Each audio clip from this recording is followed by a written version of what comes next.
કામરૂ દેશની સરહદ કહેતા કામરૂ દેશના સીમાડે ગયો ત્યાં બાબો બાળીનાથ પોતાની મઢીએ ધૂળો ધખાવીને બેઠા છે, જેની ફરતી ચૂડેલું રાહડા લે છે.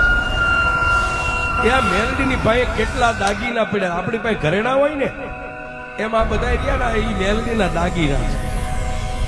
ફરતી એ ચૂડેલું રાહડા લે અને કાન્યો જોગી આમ જોઈ ગયો અને કંડિયો આમ હતો ને સાહેબ, મોઢું આમ બાજુમાં લઈ જઈને કીધું માં એ બાબા બાળીનાથની સામે મઢી અને ફરતી ચૂડેલું રાહડા લે.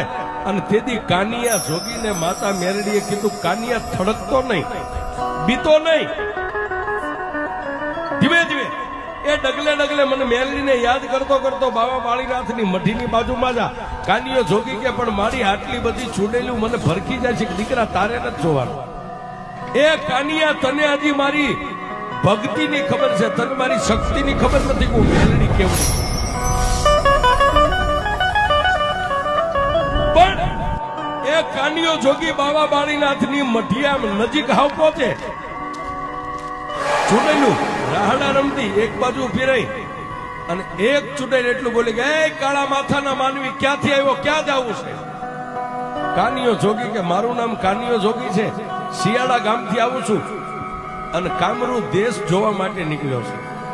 અને તેથી એ કાનિયા જોગીએ મારી મેલડીને કીધું કે મારી હવે ખરાખરીનો ખેલ છે. અને તેથી માતા મેલડી એટલું બોલી કન્યા એક હાથે કંડિયો પકડ અને એક હાથે નીચે નમીને હાથમાં એક મુઠ્ઠી ધૂળ આમ ભરી મારી મેલડીનું નામ ચૂડેલનું જે ટોળું ઊભું ને એની સામે જય મેલડી કરીને આમ ધૂળનો ઘા કર. તારા હાથમાંથી ધૂળ છૂટે અને તો બધી ચૂડેલું ને એ સીમાડાની માથે ધરતીમાં નો ઉતારી દઉં.